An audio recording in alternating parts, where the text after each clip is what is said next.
would you like to have from your library director? So Mr. Marshall. Well, thank you. Hello, everyone. My name is John Marshall. I am the Vice President for Academic Affairs at Allen Community College, and I'm finishing up my 13th year in this position at Allen. And so obviously, I enjoy the work very, very much. So currently I'm working with my third librarian at Allen, Virginia Shaffer.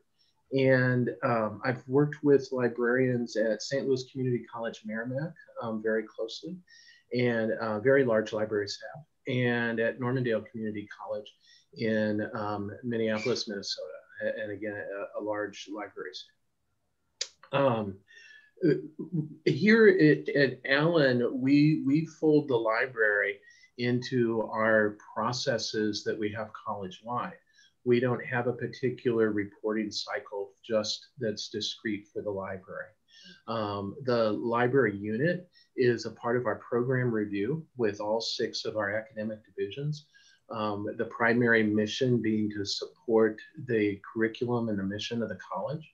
And so as each of the 6 academic divisions does their program review, the library has a major portion in that about how the library supports that academic endeavor with that particular discipline area. As well, the library has what we call non-academic program review. We have academic program review and non-academic for our service units. And so the library reports on that cycle as well, which is a 3-year cycle. So the library both contributes to the reporting function in the academic side and in the services side. So that's my short answer. Virginia, did I get any of that incorrect? Nope. Nope. And of course we do all of our reporting with iPads and all of the reporting that's expected of the institution, of course. Okay. Yeah. Mr. Borth. Well, I will piggyback on John. We're not quite as formalized as Allen is, and I think that's it's just a small discrepancy. Yeah.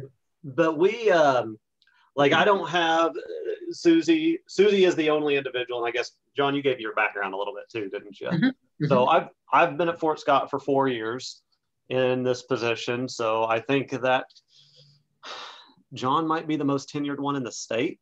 I'm close, yeah. I think you're there. I'm going through the list. I think you're there by several years at this point. But it's interesting. Jason's probably moving up that list as well. Anyway, we're not quite as formalized with the reporting. We do the federal reporting, the iPad type of reporting that Susie's responsible for. She is our staff of 1. I don't incorporate academic or non-academic program review into the library. We meet twice a week, probably, at least informally, to just kind of discuss things that are going on. So we're just by virtue of location close enough to where we're consistently going through things and stay in constant communication. So we really don't do any of the formalized annual reports. The library here falls into a weird hole, I would say, because it's a faculty position, it's a bargaining unit position, and so evaluation kind of follows that schedule for the librarian. However, we do an annual performance eval where we talk about anything or any issues that have come up.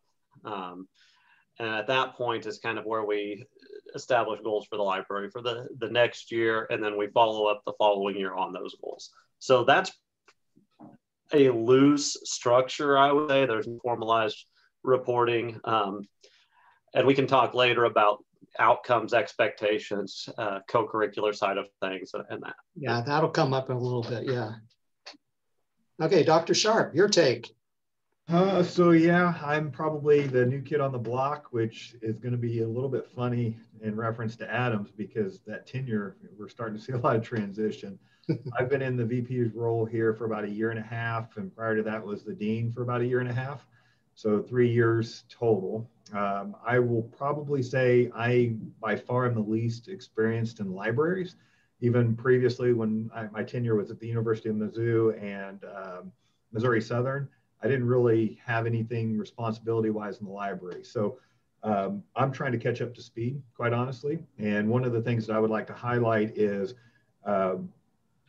Scotty puts together an annual report that I find really nice for me to do kind of an assessment when we're going through the budget process and different things of that nature, because there's statistics on library usage, but it's broken out to how much from the public side of it, how much from the student side of it. And so it really gives me the ability to do some assessments on how well we're doing. We used to have a more formalized academic, non-academic program review process. About 3 or 4 years ago, we got rid of the non-academic ones, but we're going to be bringing those back. And so, you know, with the transition for HLC's institutional effectiveness, we see the value that we probably should bring it back to make sure that we are. And oddly enough, Scotty and I just recently had a little chat about our program reviews, and sometimes the complacency that we get to just plug in. There's a section in our academic program review that discusses the collaboration with the library. We've gotten complacent to where it's just a generic term that we throw in there over the last couple of years, rather than actually having the library be a part of that process. So we're looking at some different things that we can tweak to move forward. But I would piggyback both the first two presenters on what they had kind of right there along the lines. Okay. Next question. We got kind of touched on this as we went around the room. What do you look for when you're evaluating a library director? Okay, so Mr. Marshall. You know, I think I'll take formal and informal. And in the formal evaluation cycle, we have position descriptions at our college for every position in the college, even part-time positions with key responsibilities.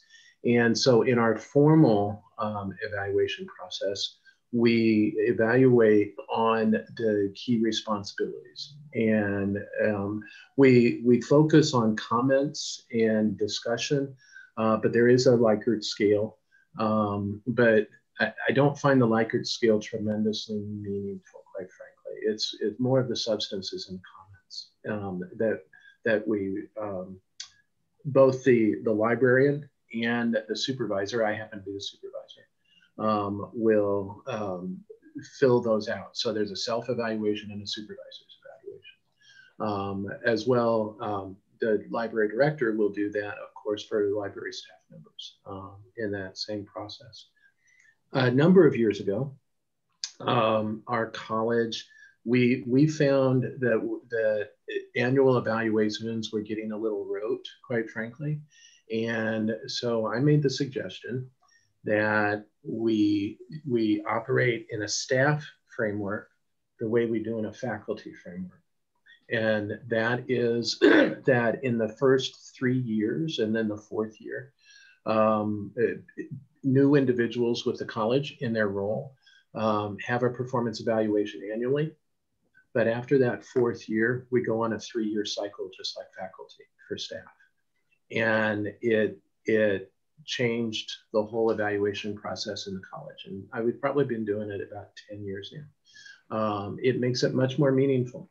That doesn't mean folks don't, visit in their meetings together. But when you're not having to fill that same form out on an annual basis, you can be more thoughtful and reflective and do 3-year goals, long-term goals, those types of things. So definitely the librarian and I engage in that. However, with all the folks that I supervise, I meet with them according to the time frame that they would like to meet.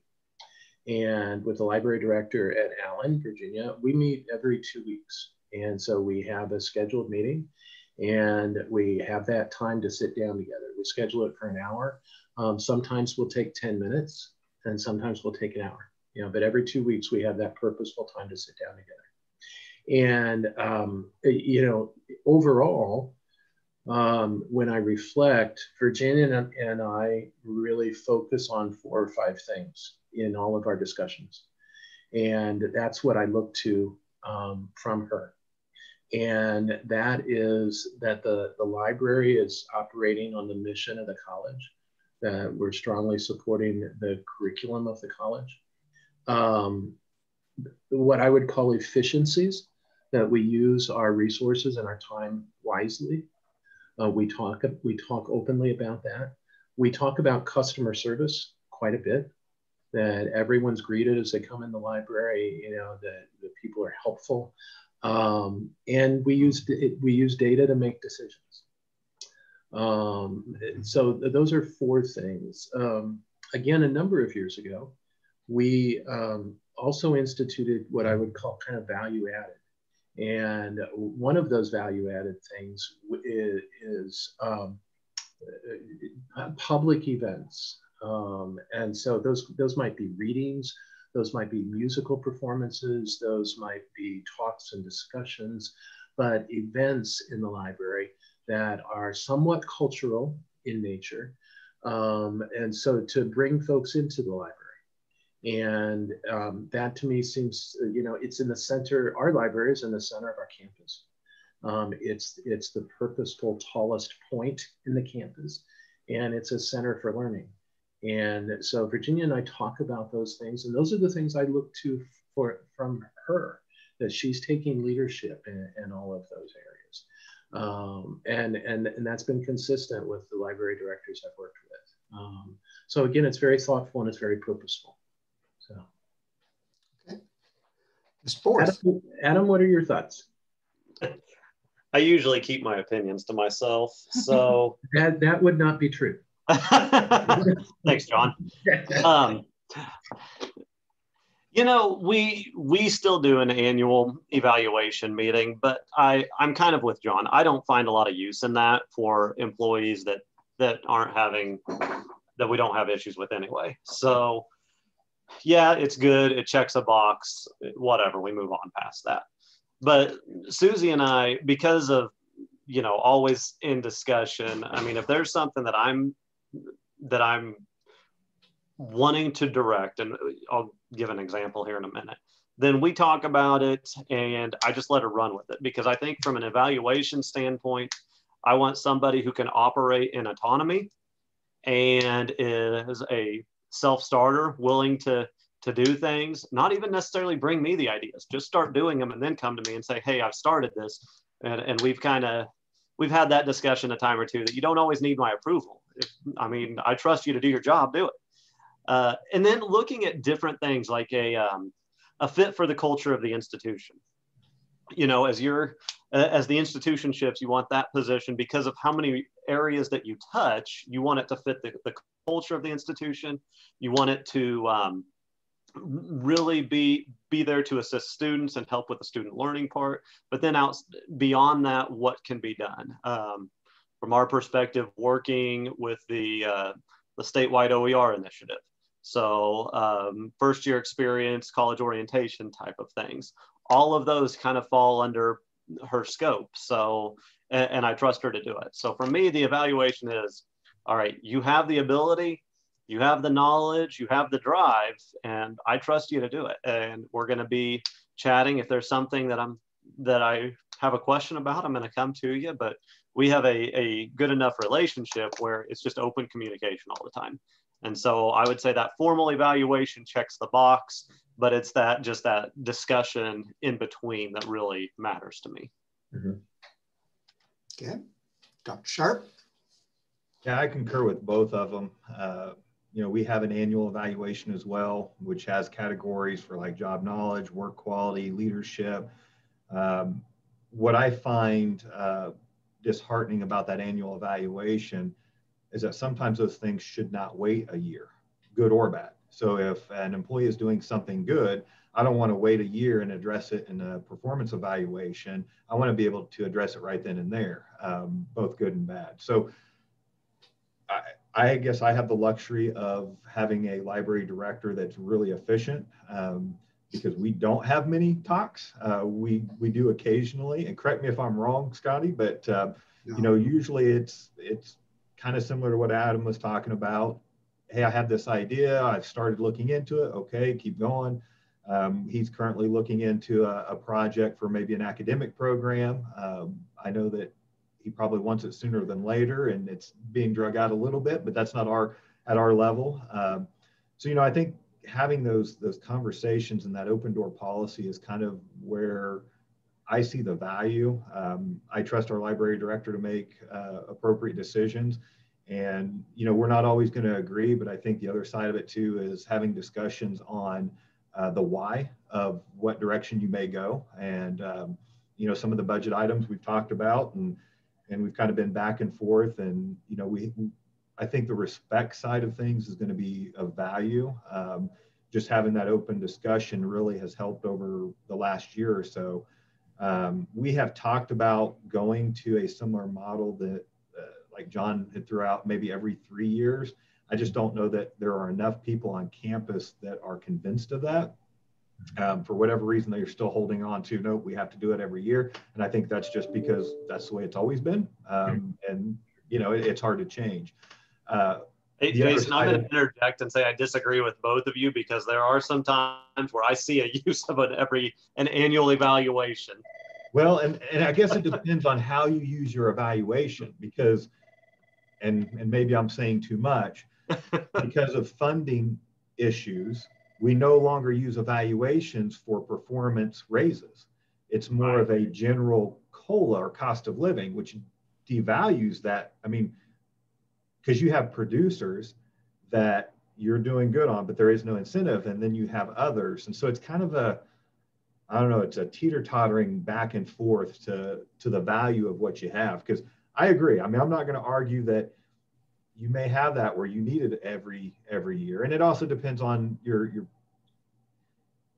positive counseling or disciplinary, however you have that one, because depending on what that process is, you may need more time in there. So there's multiple procedures, that go into it. But, again, I have a hard time with waiting that year to talk about all these things. I mean, we should be consistently communicating. If there's an issue or concern, I know I can call Scotty and say, hey, someone said X, Y, Z. Well, for example, we have a public member who has been constantly on us because we closed our library. And Scotty and I have had discussions, and we've had issues with other students and things of that nature, and we talked through it. And it's really helped, I think, the relationship and the expectation. We're, for the most part, correct me if I'm wrong, Scotty, we're on the same page of expectation. We kind of know what each other expects and what direction we want to go. And I think that leads credence to that working relationship. Okay. Next question. How do you want to be approached about staff or budget ideas or concerns? I don't. Just kidding. Mine would be bluntly. I mean, just give it to me how it is. Let's, hash it out. And sorry to interject there, but I think that's the best option, because we're never going to know. You're never going to know unless you ask. And so I'd much rather you ask and come forward with all those. Let's talk about it. Let's hash it out, rather than sitting on it and then letting things fester or stir and build. And then when a decision's made in a crunch time, it causes more problems than if you had time to evaluate it, look at different options or resources to try to offset. And I agree with Jason on that tell me what you need and justify the need. I know we're understaffed across the board. That's not just true of one area. Our LMS support is our library services director. So, and that's just how that is. And it's a one-person show. And so I understand that, but bring to me I need this amount of budget, and this is why, and this is how it ties to the strategic plan. Then just be perfectly blunt with me and say, this is what it is. And I mean, I'll work to try to get it resolved or try to make it happen. Yeah, this is how it fits with the strategic plan. But I think in the library, there's other factors too. You know, how is this going to impact students? How is this going to impact a discipline area, a learning area? What, you know, if it's staffing, you know, what's the circulation? What's the traffic flow? What are the hours that we're thinking about for the library, and what are we accomplishing in those hours, you know? And then following up, is it justified, you know, by the usage rates and the traffic flow? We incorporated academic support, so tutoring, writing center, those types of functions. And we've tried some interesting things. We, you know, oh gosh, for a period of time, we had 3 full-time retention specialists that were working with students. As we evaluated those over time, it zero impact on retention, student success, you know, so we phased those out, you know. So positions have kind of come and gone, but we've been very mindful of our impact on students and on the public, on serving our faculty and staff and their academic needs, as we've had folks move on with advanced degrees, you know. So it's all those different things, you know, kind of fall under database decision making in a way, you know? But a good open conversation like Adam and Jason said. Yeah. And I'm going to go back to the budgeting and kind of what John's talking about from an analytics standpoint. When we're looking at, you know, what subscriptions we're going to have for the next year, which run through the library, Susie and I have a discussion. Okay, how much is this? How many people come up and read the Wall Street Journal? Yeah. And how regular of a basis is it? So we look at that data and decide, is this worth it for what our plan is? And it's like, well, we have one class that always comes up, but that instructor is retiring, so there will be nobody that even uses this anymore. We'll just have it. Well, what's the point? What's the point in doing that? One, we can get rid of that and possibly save some, or we can look to allocate it somewhere else toward a different type of resource that might make more sense. Mm-hmm. So. Okay, next question. I'm a firm believer that in order for people to understand each other, we are in a culture where we kind of bat heads a lot. And I think a lot of times it would be solved if you could just sit down like this and back and forth with each other. So in that spirit, what are some questions that you have always wanted to ask librarians? Like, why do you always do this? This is the stereotype of this. Is this actually true? What would you, if you could just sit down with a librarian across from the table, what are the questions that you have buried or are burning in your head that you've always wanted to ask a librarian about? Ooh, I've got one. Sorry. It's in regard to changes in technology. How do you remove your personal bias? Because all of us grew up with a hardbound book. Library was a quiet, safe space. So how do you remove the personal bias and mesh that with technological growth and shifts in how learning occurs, information literacy occurs, and that sort of thing over the last 10 to 15 years and for the next 10 to 20 years? Okay, folks. Who wants to take that one on? Todd, Judy, Virginia. This is, you know, we talked about a good relationship. We went to lunch together. I mean, Susie, who wants to take that answer on?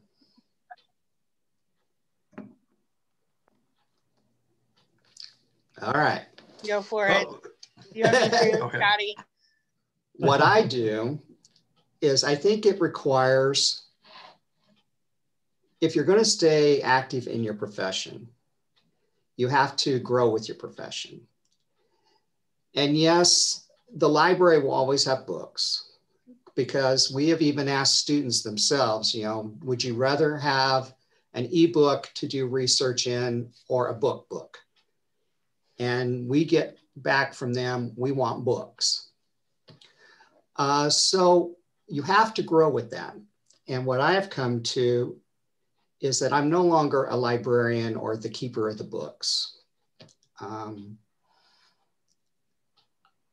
I am what I consider myself an information professional or an information coordinator right now.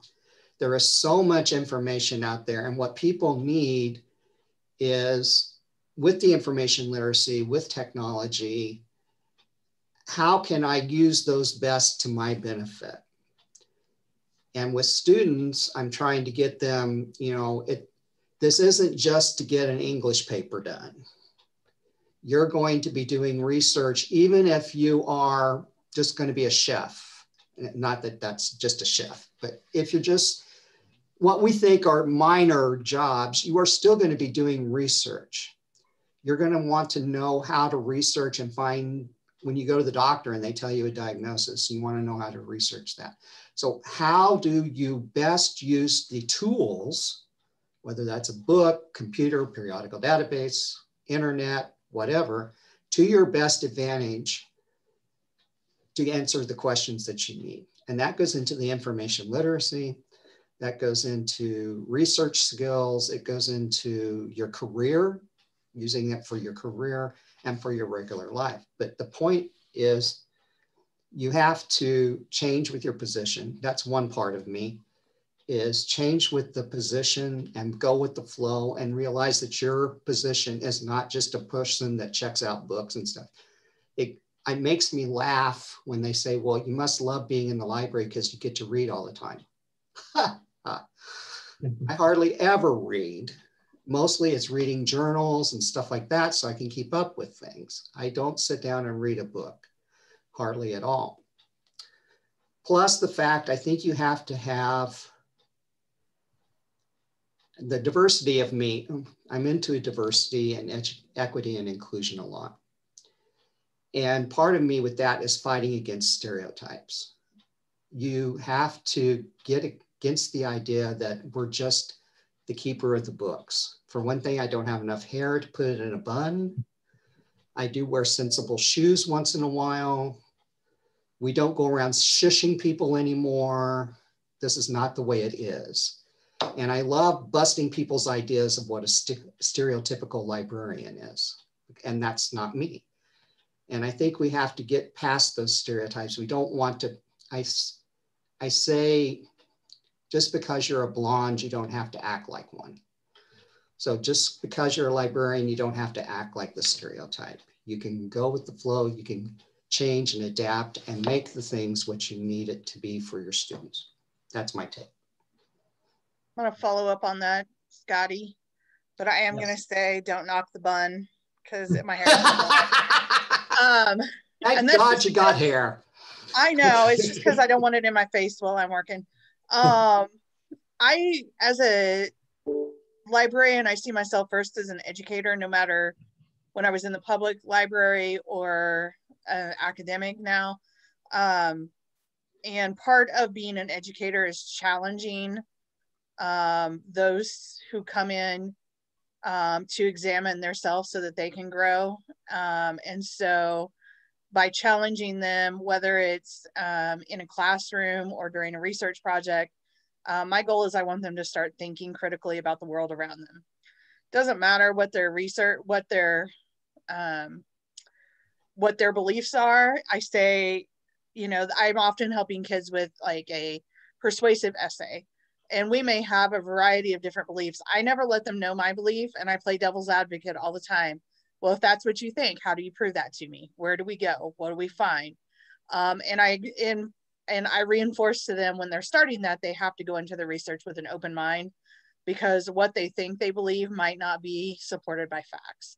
And so I tell them, like, it drives me crazy when they say, well, this is my research question and I can't change it. No, you can change it. That's the point of research. You can't go in with a fixed idea of what you're going to find at the end of your research. And so it's a very hard thing to overcome, because most of our students, especially at a community college, come to us with very, very limited any library experience. I mean, I have kids who come in and say, do I have to pay to check out this book? They think it's like some sort of rental thing that they have to pay for.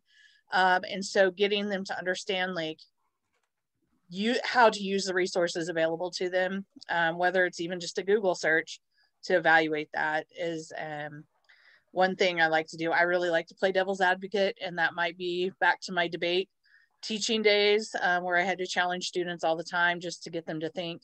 But I think that's okay. I think they can't grow unless they're challenged. And so I have to keep challenging myself to discover those new professional standards like Scotty mentioned. You know, I have to keep up in my field. And that means change, and sometimes change is uncomfortable. But that's okay. Also, I think, jumping onto that, we talked about supporting students. Librarians are, I used to say, well, I still say it, one of the things that they should teach you in library school is bartending or counseling. Because we are safe people. We're the people that they come to. They can come to us and they can talk about teachers. They can talk to us about assignments. They can talk to us about life. And like Sarah said, one of the things that I enjoy doing in the classroom and outside the classroom, coming from this area and small town America, I try to get them to realize that this is college and this is your one chance. And it's okay, like Sarah says, to have your own beliefs. This is what the church has taught you. This is what mom and dad have taught you. This is the way your culture has taught you. That's cool. Now you're in college. Tell me, like Sarah said, tell me why you believe this. Learn to own your own stuff. This is your time to research yourself and your beliefs and you, and become the person that you're to be. So kind of unique things that we get to help out with. Not, I guess that would go under support as a way. But. So Judy, Virginia, you said, Susie, you got any 2 cents, 3 cents, 4 cents, $1? Well, I've only been in this position like 4 months. So to going, trying to move forward in, especially with COVID, looking at the data, I think has been really big, especially to help me understand usage and make decisions.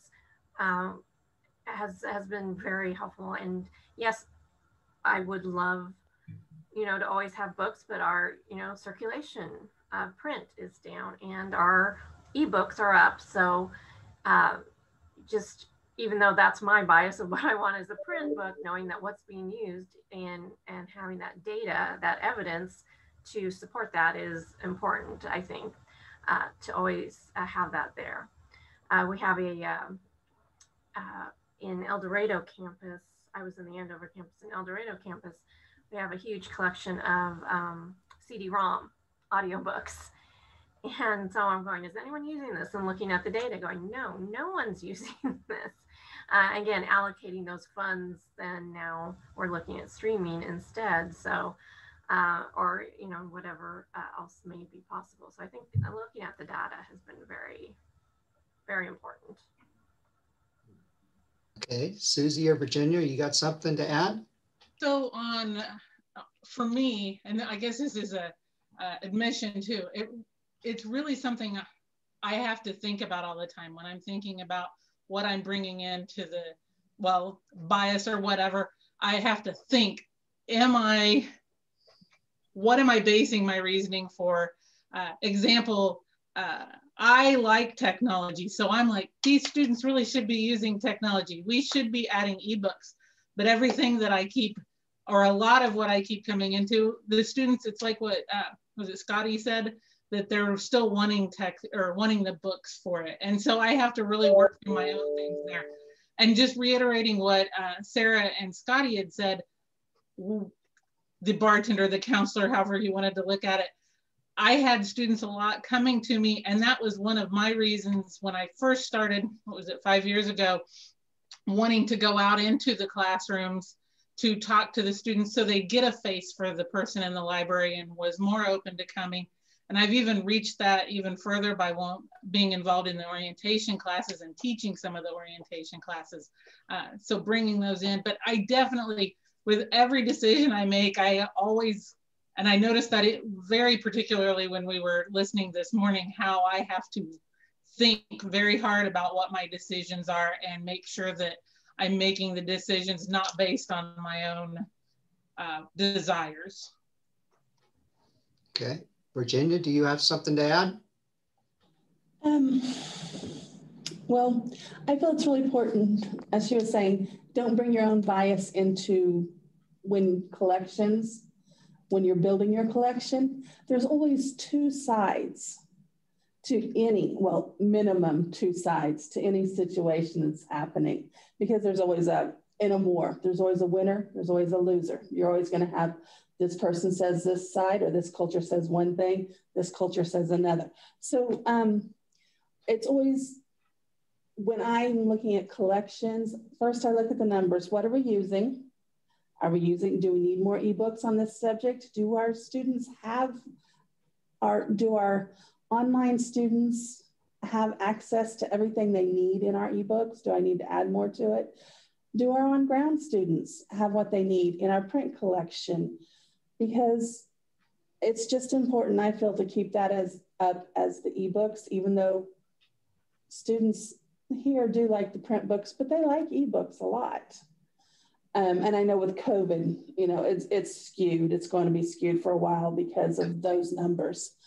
But I find myself, in the past couple of days, I've been looking at collection development just towards putting in a purchase for books. And as I look at books, I'm going, okay, I just looked at the program review for our science departments.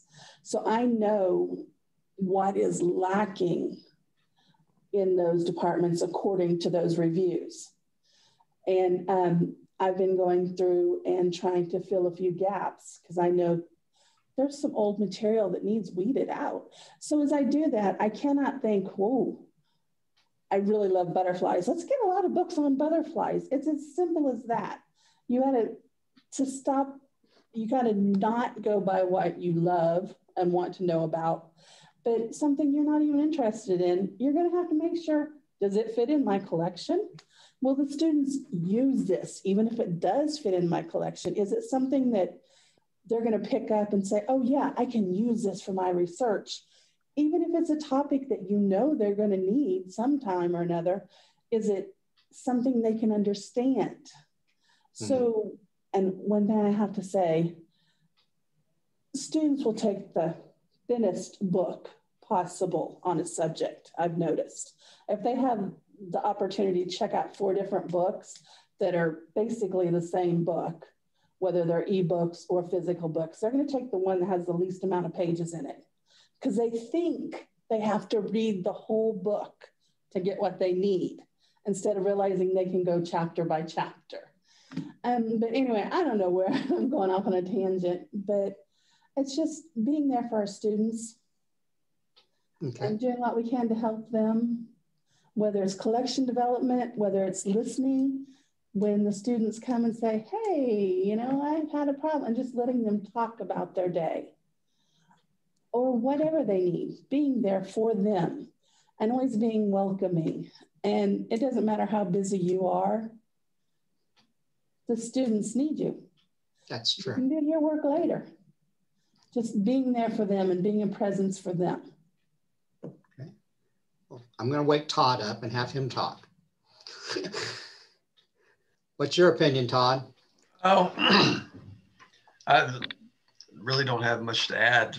It's already all been said. It's rely on data, constant evolution, staying on top of your profession, professional development really helps. And you do have to be careful of your bias. Sometimes you have to buy things that you are not that are in your wheelhouse or that you agree with politically or personally or whatever. You have to try to keep everything well-rounded. Otherwise, that's what I've got. Okay. Well, and today we have not only directors, we also have staff. Virginia's got her staff person, and I'm sorry, I don't remember your name, but she's there. And we also have Hillary and Phyllis, my staff members. And that gives you a different viewpoint from the director's viewpoint. So Phyllis, Hillary, and Miss Allen, what's your opinions on this from your take, your viewpoints? How do you guys keep up with your jobs and your positions? Yeah. Well, I'm similar to Sarah, where I see myself as an educator too. And I have always approached how I move forward in collections by word of mouth. I'll pay more attention to what somebody says that they need, and and also what they're complaining that isn't there, more so than a review or a new release or a bestseller list. And when it comes to, as discussed earlier about technology, and personal bias, we can't go back. Technology is changing, and our needs, especially because of COVID, have drastically changed, and it's just nonstop. All we can do is keep up and do the best we can to provide as much as we can. Okay. Hillary, Phyllis, you got some opinions on this?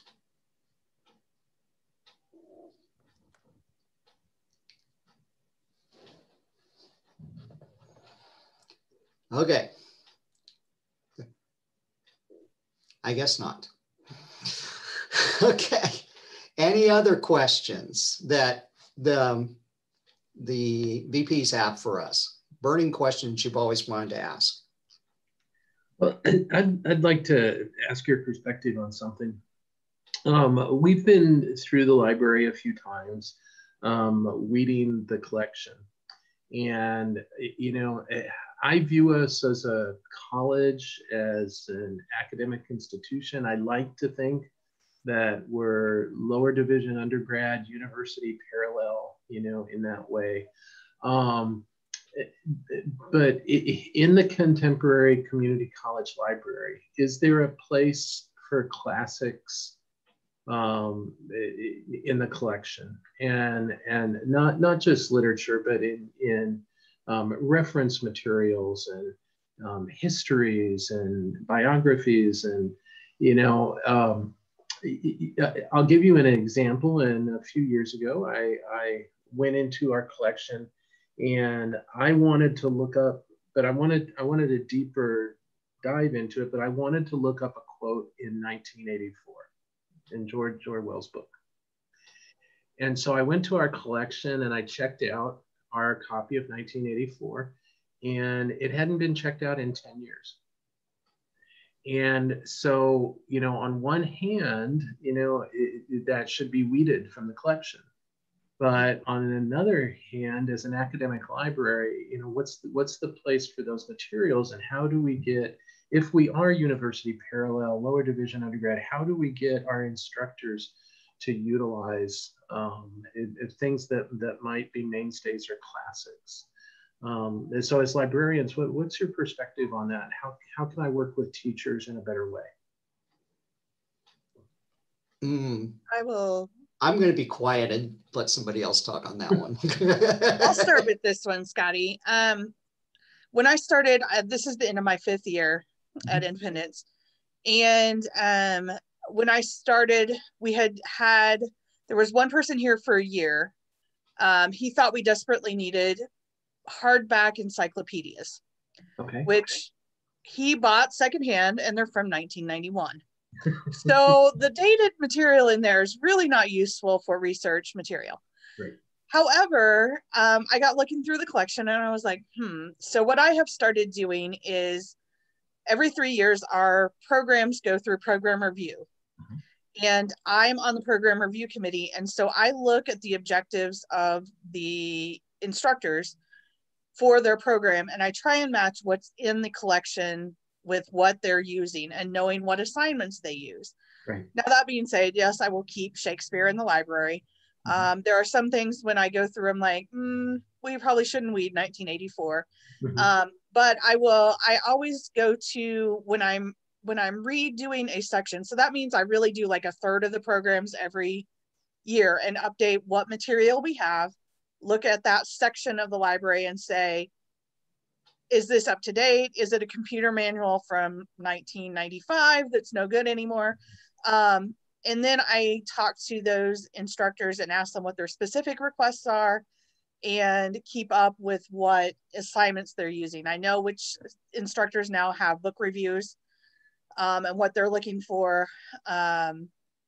And also, like, I think Virginia said that the students like to go pick the smallest book for those book reviews, but I try and steer them towards, I tell them that's not how we arrange the books. And I say, what do you want to read? And so I also keep up with, like, for the history reviews, what are the popular topics that students are very interested in, especially now the last year has been civil rights and kind of modern history. And so I know where that fits into the instructor's book requirements.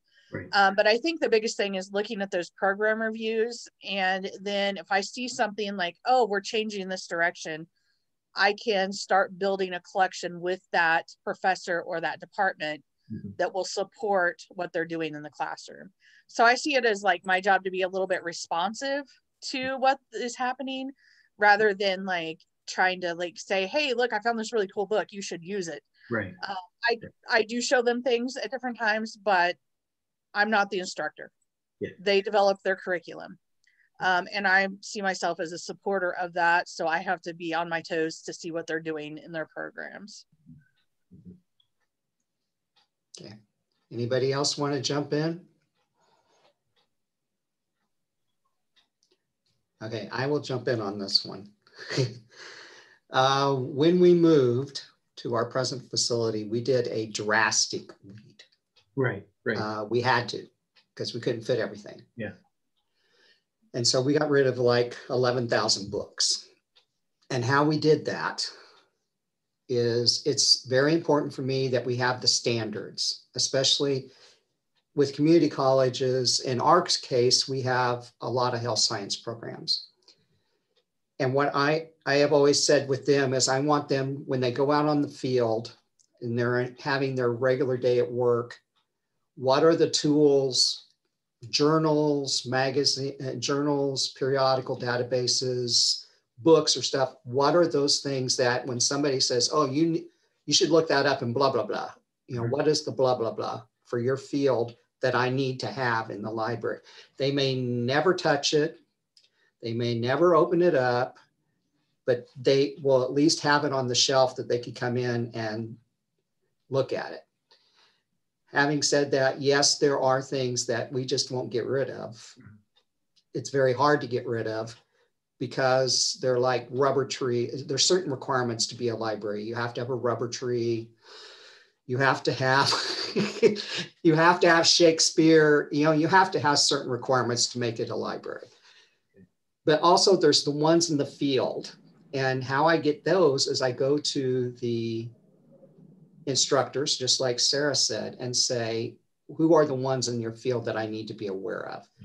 I see. What are the hot topics in your field that I need to be aware of? Then I keep aware of what is being researched.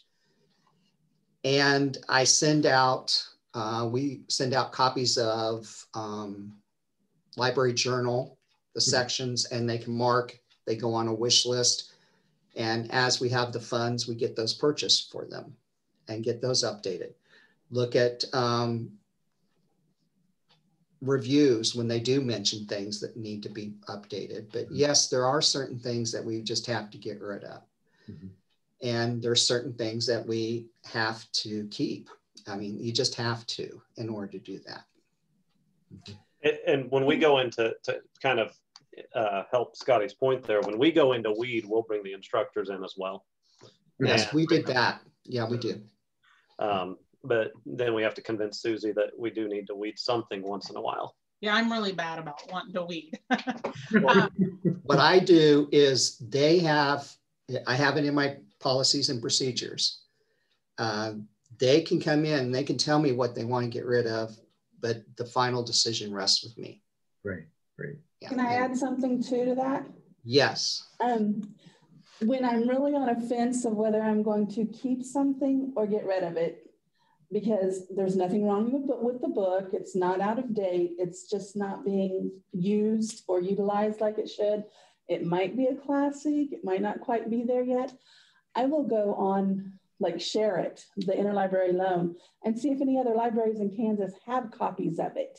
Yes. And then I know, hey, even if we get rid of ours, if someone comes in to ask for it, it's still out there. There's still 4, 5, 10 libraries out there that has the copy. So I know we're covered, even if I do weed it and someone should come in and go, oh, where's that book? I was going to check that out. Well, I'll get it for you. Just give me about a week, you know. Oh, that's tremendously helpful. Okay. Yeah. As far as you helping us get the faculty to help, that aspect, that's where I bit my tongue.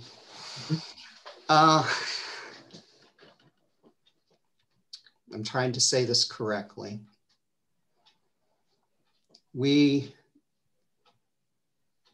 Over the years, it has gradually decreased what we have had usage of the library.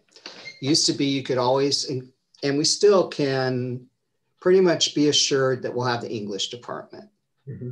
History department comes and goes, speech comes and goes, but those, if we know what they do, then we will have those in the collection. But getting them to actually interact and be there in the decision-making process and to actually use it.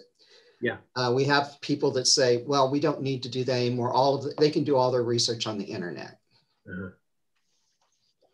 Yeah. That is irritating. And then also, I think librarians have shot themselves in the foot in a way, because we don't have to have them come to the library and use the resources anymore. Everything is available online. They could go to their ebooks, they can go to the periodical databases, they don't have to come. And so and then also the money enters into it. You have this chunk of money and this is what you can spend.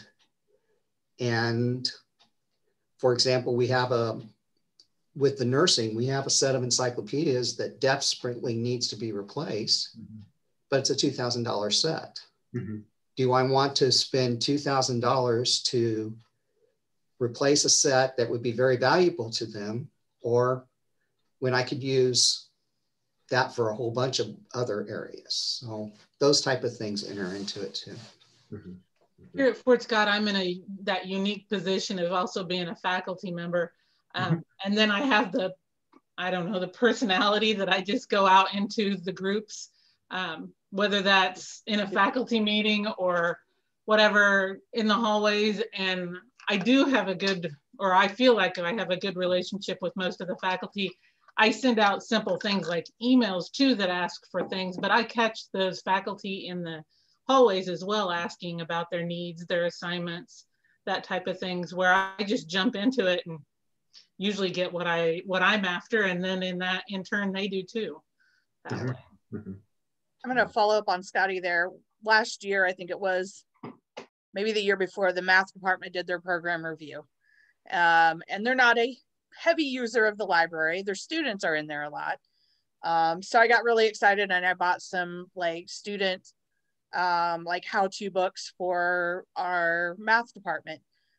Showed them to our math instructor and he said, we won't ever use those. But and so I was like a little bit, my bubble was burst a little bit, but then on the other side, like, even though the instructor might not use them, I do have students who come in and look for the so-called dummies guide to calculus or whatever. And so just knowing what classes they teach and like what textbooks they use, I can do a little bit of research on my own and try and find at least supporting materials. And I've gone to a lot of supporting materials. Our biology department really wanted study cards, like flashcards. And they use them all the time. Take them to class, they use them, they send their students in to use them. So I think kind of broadening my idea of what, I mean, I have a book budget, but sometimes that's not appropriate for that class. Study material is just as important as part of our collection development for our programs. So you can't always, I know, I wish every faculty member would come with a list that says, this is my wish list, I want it. It would make my job a lot easier, because then I wouldn't have to like dive into areas I don't know as much about. But I try really hard not to forget about those silent faculty members who don't ever come to me, because their students still may come looking for something to assist them. But, you know, every once in a while, I have a fun faculty member who's like, nah, we don't want your help. And I'm like, okay, I guess you just have to accept that. Yeah. Okay. But yeah, using the program reviews has helped a lot. Phyllis, Hillary, Heather, do you have anything to say about the weeding process?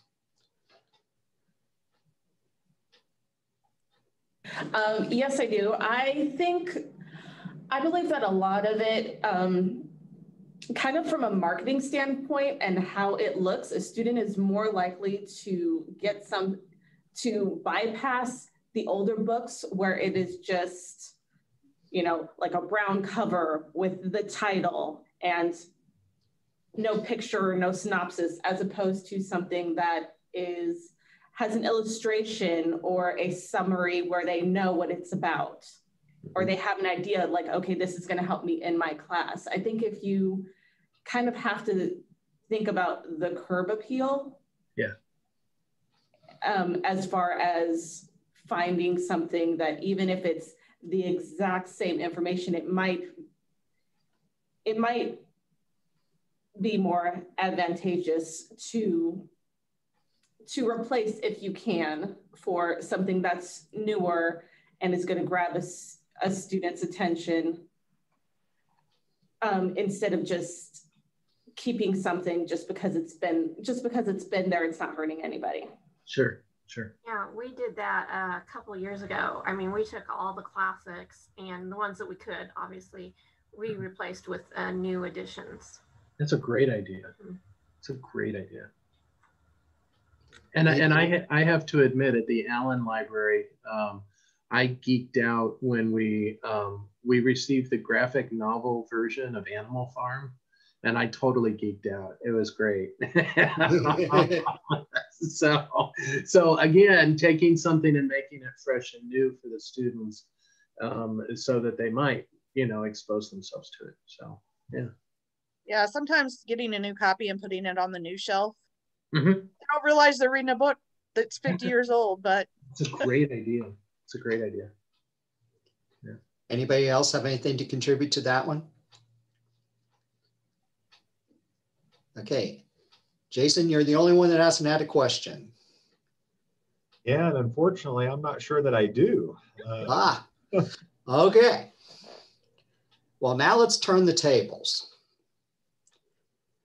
We've asked some questions of the VPs, but let's have the librarians. Is there questions that you would like to ask VPs about why the heck do you do that this way? And where in the heck did you come up with those decision-making ideas? You know, what questions do librarians and staff members have that they would like to turn the tables and ask the VPs that we haven't asked already?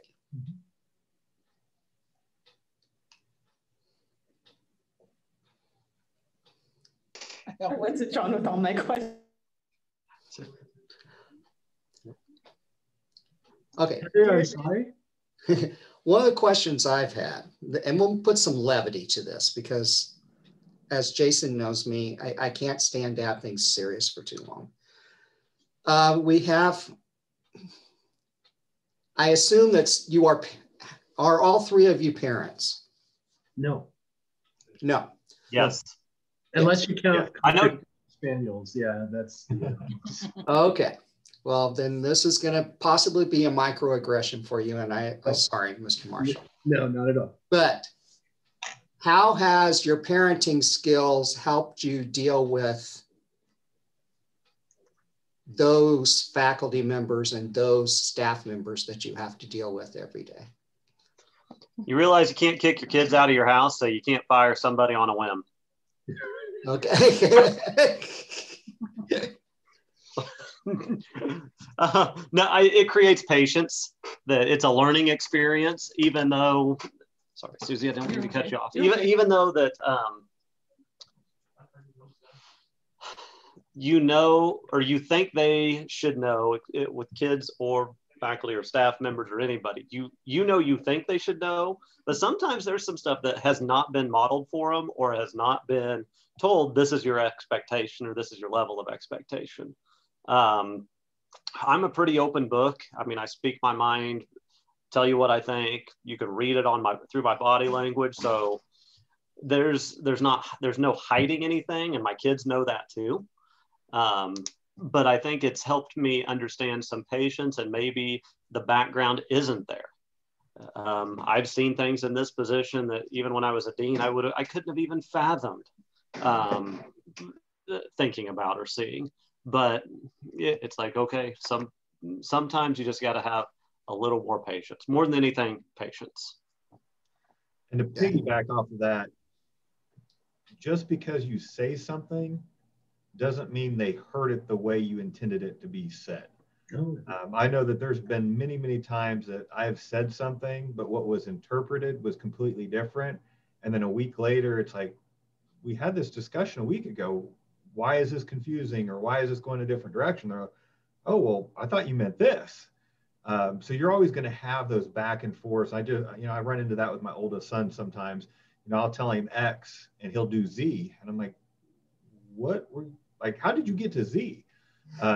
So I think some of that follow-up is also important through the communication process, just to make sure that everybody understands kind of that end goal, because the way I say it may not be interpreted the way that I meant to say it. And that's something that I've really worked on, is kind of that reference afterwards. Like, can I'll say something and say, okay, tell me your interpretation of what I just said. That way it comes back, because I know that sometimes, and the best way I can probably explain it would be, we start to talk our lingo in certain areas. So I'm real familiar with like criminal justice, and I'll start rattling off 10 codes and people will look at me like I'm crazy.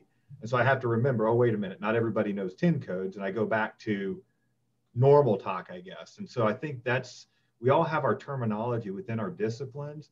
And so that terminology may not transfer over to everybody the same way. And just sharing that information and having some open discussions back and forth about it, just to make sure everybody's on the same page. Mm-hmm. Mm-hmm. I think the not going 0 to 100 so quick and perspective on everything is one of the things I take away. And I'll give you an example. Yesterday, my son headbutted my daughter on their first day home. I worked from home yesterday, first day home, and knocked one of her teeth loose. So it's one of the things that, okay, get all the story, because we're going to have, I think someone said earlier, no matter how thin you slice the toast, there's still two sides to it. And so get all the story before making a decision or making a judgment on something. So I think that's having more information is always better, and then documenting the hell out of it. So, Mr. Marshall, do you have anything to add to that? Pets can be like kids. Now, a lot of things. Well, when I years ago, I was a full-time faculty member teaching, and If folks would ask me if I had kids, my standard response was, no, I have all the parenting I want in the classroom, just fine, you know. There you go. And so, you know, very much so. But, you know, one thing I've found, both with students and faculty members, is that oftentimes when being addressed that folks aren't meeting expectations, whether it's students or faculty members. My experience is that oftentimes folks will want to argue tremendously. And I've had a practice, and it's hard to describe it actually. I've had a practice of not engaging in that argument. We'll look at facts, we'll look at data, but I'm not going to engage in a back and forth argument on it. And now that's very different than listening. I'll listen, sometimes to a fault, but I'm not going to engage and in that back and forth. And I often find that it frustrates some folks, but it also kind of serves, I think, what Adam was partially talking about helping to keep from escalating something. It doesn't go 0 to 100 immediately because it becomes a fight or an argument. But sticking with these are our standards, these are our college expectations in whatever context, and working with folks over time to see if they can improve. And again, it's that patience, piece. But that's just been a practice that I've had. So. Okay. Anybody else have any questions? And then I got one last question. I have a question, Scotty, and it's given the stereotypes that sometimes librarians face between what was once a library and what is now a learning area, what do administrators expect to see when they walk into the library and see activities going on? Okay. Jason or Adam? That's a tough one, to be quite honest, because in my opinion, while we'd like to see different things going on in the library, we also understand it can't be party central because that might affect and disrupt other student opportunities for learning. So for me, it's probably going to be a happy balance between the two. Anytime I've stopped by the library, and really it's hard to use the last year because we've had limited access, but it's nice to see the different variations in the library being used. So we've got an area that has like a computer lab, and it's nice to see students or public members using that. We've got a whole book section, and it's nice to see students using that area.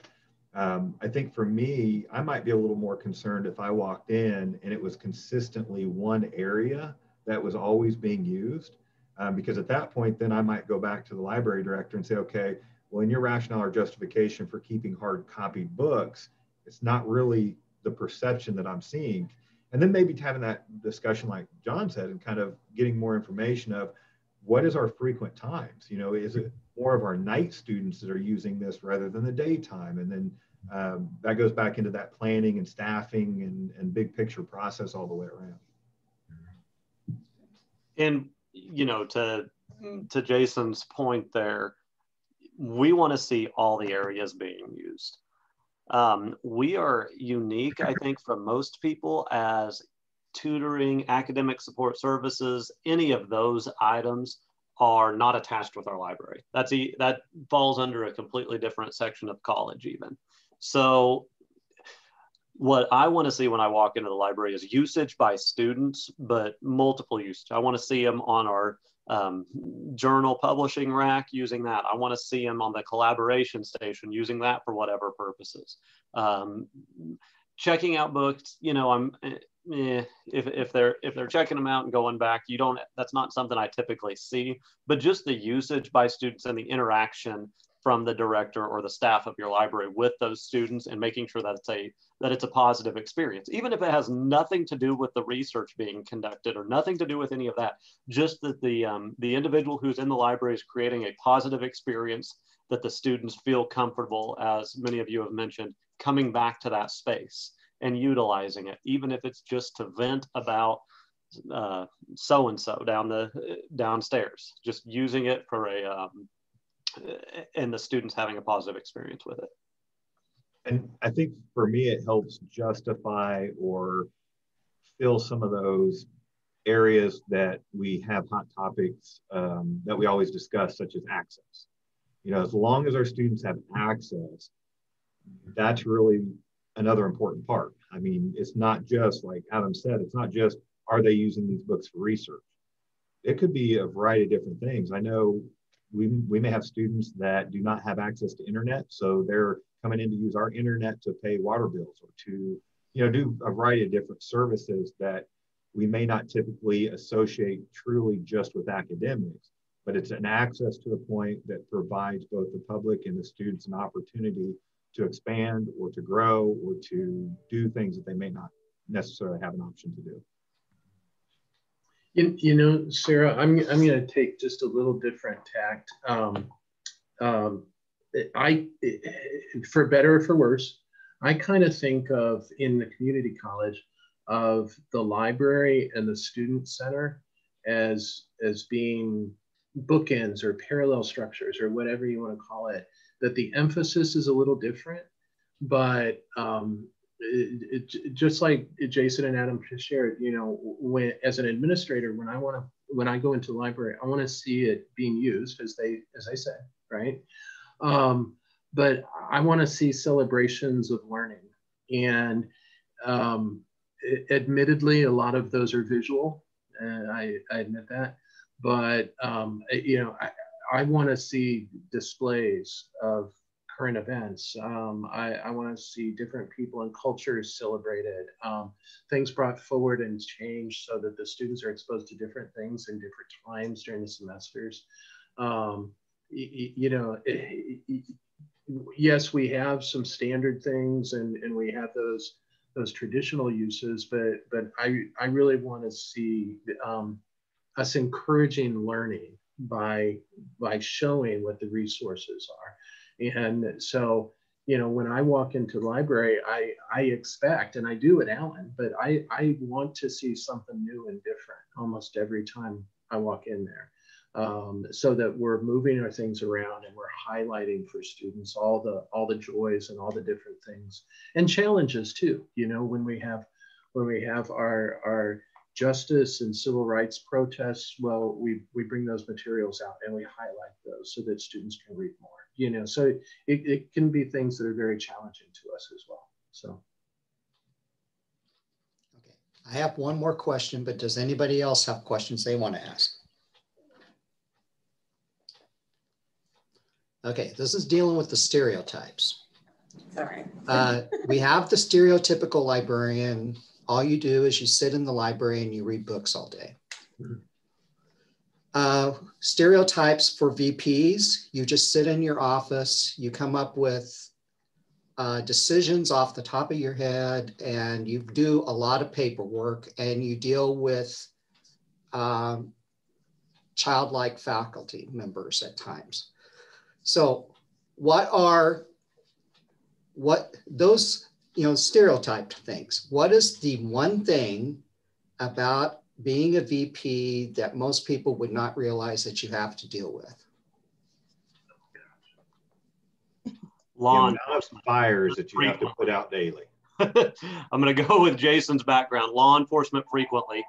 Being called into HR that says, hey, we've arrested an instructor, or so on and so forth.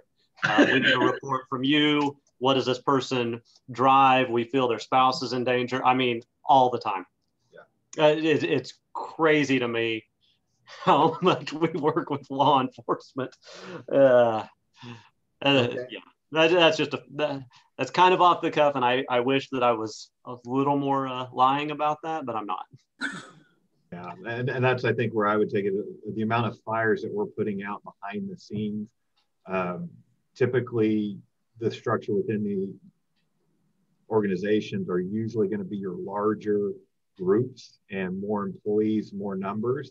And those are the things that we can't really talk about. I mean, I can't come in and say, well, today I handled 32 student complaints on 16 faculty members. As much as I'd want to, or in Adam's terms, 2 officers and 2 faculty members, or, whatever it may be.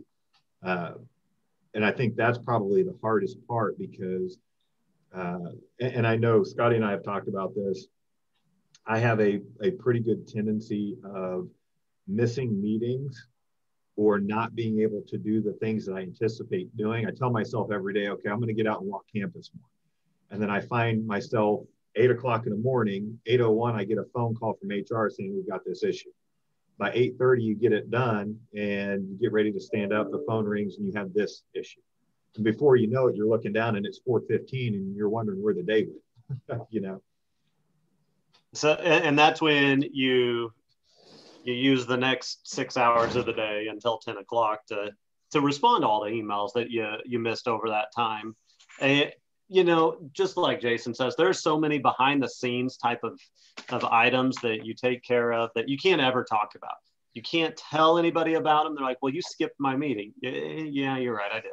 I skipped your meeting. Now there's a litany of reasons why I skipped the meeting, but you just can't talk about it because it's just sensitive information. And a lot of people come in with this is the biggest burr in their saddle or the biggest issue that they've had in weeks and weeks and weeks. And it might be low on your priority list for that day, even because there's so many other things going on behind the scenes that you're addressing and trying to put out. We've got really good people, but it's bound to happen that you're going to have all of those issues. And, when I get in between 7 and 7:15 because I had a couple of years ago when I started, a couple faculty members said, listen, if we have issues before 7:30, there's no administration here. So we expect you to be here between 7 and 7:15.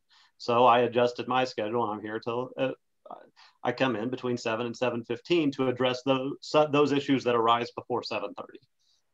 And I mean, it's just little things like that you don't ever talk about, you don't ever think about, but you're addressing the 7 o'clock to 8 o'clock issues as early as you can. So when that phone rings at 8:01, when HR or other complaints or issues start coming up, then you're ready for those as well. So. And also from a global perspective, you also have to keep in mind too, there may be a ton of inquiries from the Board of Trustees because a community member has asked a question about a program or about a process or about a state initiative or things of that nature. So not only is it internal things that we're dealing with on a day-to-day basis, it may be an external, question or something from a stakeholder, something from a Board of Trustees, something from the city because of XYZ. I mean, there's all these different faucets that funnel into ultimately the organization because, we receive taxes as part of our funding source. And so there is a level of transparency and integrity that we have to maintain with our constituents as well. And I'm going to give a fun example to bring some levity to that. 2 to 3 weeks ago, I was at Chamber Coffee and someone came up to me, a community member, county community member, and I live west of Fort Scott, about 12 miles west of town on Old Blacktop Road, and comes up to me and said, I see where our tax dollars are paying you too much.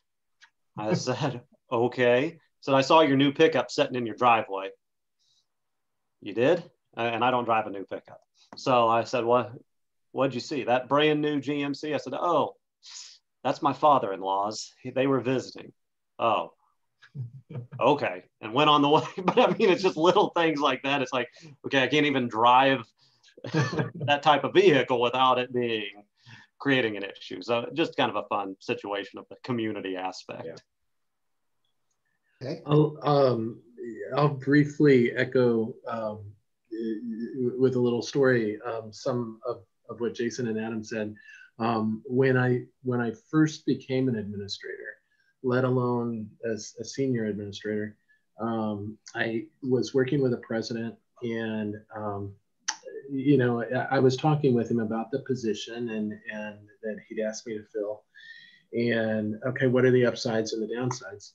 And he said the one thing that you have to realize about becoming an administrator at a college is that, especially a college where you have worked previously, is that you're going to learn things about your colleagues that you wish you didn't know. And that really is the case. And so, there absolutely every organization has absolutely wonderful people, but part of the ups and downs is that it is people, and people are messy, and so there are things behind the scenes to deal with. But my focus excuse me, and I've tried to let people know over time, a lot of my work, we may be working on next year's budget. So we're, finalizing next year's budget. But a lot of the things that I'll be working on are things, quite frankly, that are 2, 3, 4 years down the road. And we're building infrastructure, we're building capacity to be able to do this program or that program, working with community members, working with stakeholders from the state, but things that aren't as operational day to day that a lot of folks may not see. And so we've been working on something for 4 years that will come to fruition. And folks think that it's, that's a great thing that just happened. Well, 4 years of work went into that, to get that to happen, so that we could employ more people, or we could do this for a certain community. And, and that's just something behind the scenes, that is done quietly. And folks might not realize that the administrators are working on that strategic initiative for the future. Yeah. Well, I thank you guys for coming. Thank you. I hope it was enlightening on both sides of the table. Absolutely. And helped you out, see us a little bit better. Hopefully we have a more compassionate seeing of you guys and the jobs that you have to do. Is there any other questions before I turn it back over to Eric? Yeah, Heather, did you have a question? I thought you started there for a second. Yes, I was wondering what your expectations were for your respective libraries. I guess as restrictions are being lifted and opening back up, what are your expectations? Are you hoping for more of the way things were pre-pandemic, or kind of developing a new normal, so to speak? Go ahead, Adam. Oh, I was just going to say, everything we talk about, even not just library, but everything outside of that is talking about, hey, fall 2019. We want enrollment numbers where they were in fall 2019. We want to do this like we did in fall of 2019. So for our perspective, it's going back to, that's going to back to normal, not necessarily a new normal, but a pre-pandemic normal. And I would echo that, with the only caveat of, we're not going to rush into it either. Part of our COVID planning process is we put barriers and plexiglass and a few little things like that up. We're going to leave that up here throughout the year to see how, I don't want to get into fall and have stripped all that stuff out, and then we're like, okay, well, now we got to go try to find it again. So we're leaving a lot of those precautionary measures in place throughout the fall, but we're just removing some aspects of it, depending on what we can do space-wise as well. Like in our library, we've got the computer stations, and initially what we're going to do is leave them where they're every other one. But if we get to a point where we have enough foot traffic and we are hindering some of the students' ability to come in there, maybe that Scotty and I will have another discussion of, okay, at this point, can we open things up? So yeah, we're going to go back to kind of where we were originally, with some precautionary measures that were going to be left in place throughout probably at least the next year, to see where we can get throughout the next academic year. And I guess I should clarify, yes, we're leaving those plexiglass things up and that kind of thing. And to when we have our KCIA meeting next week, we'll talk about this a little more. But the things I'm going to drop my video since my internet's having issues. One of the things we're going to face-to-face classes, classrooms back to normal, not separating out or anything like that. So we're taking a lot of steps to go back to what it was pre-pandemic, dropped the face covering mandates and that type of thing. But we'll see. I haven't attended a face-to-face meeting in a long time at the state, so going to TEA next Thursday will be the first experience of that. So seeing just things seem to be shifting, but we met with had our board meeting last week, and we said we will, if there is a need, we will go back to how things had been this past year. Mm-hmm. All right. Well, I think we better turn it back over to Eric since it's supposed to close out at 2:30. So well, we could go on if you wanted to. Yes, this was great. I want to especially thank the VPs for coming, and Scotty, who did a great job leading us today. And again, it will be recorded. I did record it and available so that people can watch it again or use it for other purposes. So I will just sign off right now, and you know, if anybody wants to stay on and talk a little bit more, that's fine. I could just leave the room open for a while, but thanks again. And again, next year, hopefully we'll meet in person. So, you know, hoping that's going to be the case. And so thanks again, and have a good day. All right. Thanks, everybody. Thank you. Bye. Take care, y'all.